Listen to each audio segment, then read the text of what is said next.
careful. Be careful. High school and college students participating in the AMP's Entrepreneurship Leadership Institute retreat in St. Thomas, leaving the classroom and heading out to the farms. They're learning firsthand the struggles farmers are having in the region and developing a business around solving it. This area is what we call St. Thomas' best kept secret. Yes, farming, you farm, you want to make money. But my main thing is to preserve the environment and to satisfy the customers. You know what's going to happen? The money is going to come. Once you satisfy your customer and you walk along with nature, nature will provide for you. That's my motto. I love that. You see what I'm saying? So what I was saying is the pond, during the drought we had, the pond went down significantly low. I had never seen it as low as it was. And we stopped using water from it because we didn't want to affect whatever marine life was in there. Again, being conservative, you know what I mean? We have to look out for nature, just like she looks out for us. So there's actually scientific studies that show that the more that you have soil health, the more nutritious the food is. And you're gonna see new trends now and into the future of food as medicine. You gotta remember that all this food is being produced very well in different states, but on the transportation, there's a decrease in quality and decrease in nutrition because they're picking it green and it's maturing in the transportation. So if you live in the States, a banana in the States is never gonna taste like a banana that you eat here because they pick the green and in the boat, they put a gas to mature it. The healthier the soil, the healthier the food. So, and that's something that's getting not only into agriculture, but health, community health. So there's a huge space in there. The greatest threat across the U.S. Virgin Islands is food sustainability and conservation because 99% of its food is reportedly imported. The AMPS Institute is hoping to change that by generating interest in the field of agriculture and conservation through youth entrepreneurship. I get minimal help from time to time. I'm grateful for the help I get from time to time. We can't afford to pay for help, but in exchange for help, people get, certain commodities off the farm. So it works out. I also do poultry. The other farmer who I'm here sharing with, he does cattle. A lot of times when people hear of agriculture, they think on going and hard work, breaking back, digging and all that stuff. A lot of the stuff that we do up here, we had machine come in and do some of the work. So most other work is easy. Maintaining is easy. It's just, it could be tedious, but it's very easy. You see what I'm saying? Right now, some of the things that need to be done, all the walkways, I have some cardboard boxes. What we do is we put cardboard boxes, we cut them to a size, put them down, and then we cover them with mahogany leaves or the dried grass.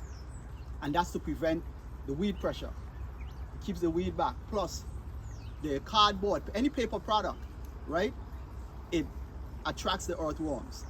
And if we're into agriculture, earthworms are very essential for producing that organic matter in the soil. Like that, do you change up your soil acidity and pH for some of your plants? The question is, some plants perform more acidic soil than alkaline soil, right? I enriched my soil. I use the seaweed, the sorghum that comes in, washes on the shore. I use that, but what I find is certain things like kale, for example. Kale doesn't grow well with the sorghum. Okay? But everything else, bananas, okra, what else? Eggplants, those things love it.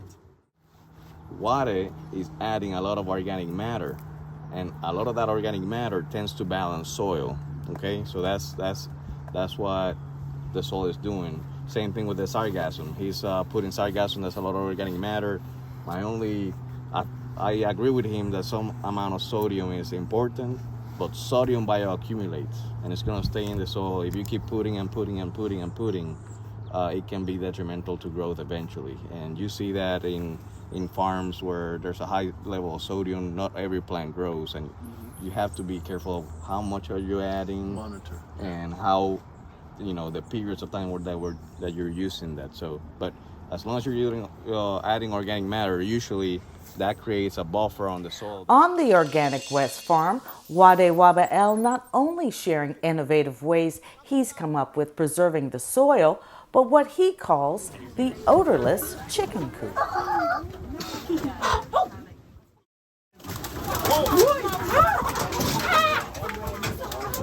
Out! Let's go. Out, out, out, out. So, wood chips. That carbon absorbs odor. I have a metal drum out there. I burn wood until it comes to coal. Out it, leave it sit for 2 days, crush it up, and I throw that in here. All of that absorbs odor. Now, once I done do about 5 cycles in here, when I take this out and I put this on the beds, what do we have? Compost. I have rich compost. I used to pay, when I started this, I used to pay like $18 for a bag of feed. That bag of feed is now $30 for a 50-pound bag. The bread, these are the bread that the company, they take back. So they sell a whole case for $1. So by using bread, it helps cut down on the amount of feed that you give them. So it actually saves your pocket. Wade is able to use bread because it still provides the ingredients that chickens would normally get in their feed.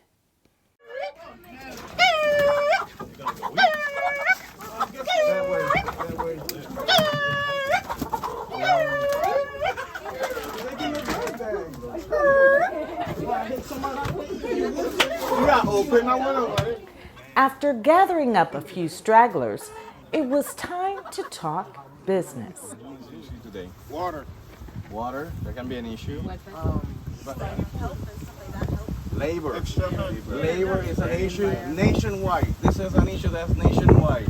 All U.S., all Puerto Rico, all USVI, labor is an issue. They said they have a labor shortage in farms across the country. What if you came up with a company that dealt with getting people to work on farms? Your company, all you do is, you're an employment company. You're a young employment company, and you're searching for people to work on farms around the country. Do you think you get paid for that? Yeah. You're not on the farm, you're helping people to get onto the farm to help.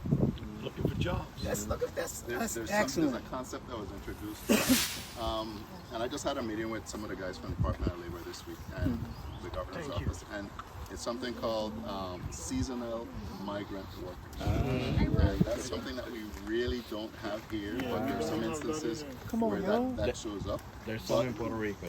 Yeah. There is. And we have maybe 2 farms in St. Croix that can qualify for that, but it's not something that we even think about. Everybody, 1, 2, 3. After the farm, it was back to the University of the Virgin Islands. The School of Agriculture has been hosting the students by allowing them to use their classrooms and Wi-Fi for research as they build their business plans. The students are split up into teams to compete for investment dollars for the best idea. You'll hear what ideas they came up with in our next story and which team came out on top. Stay tuned.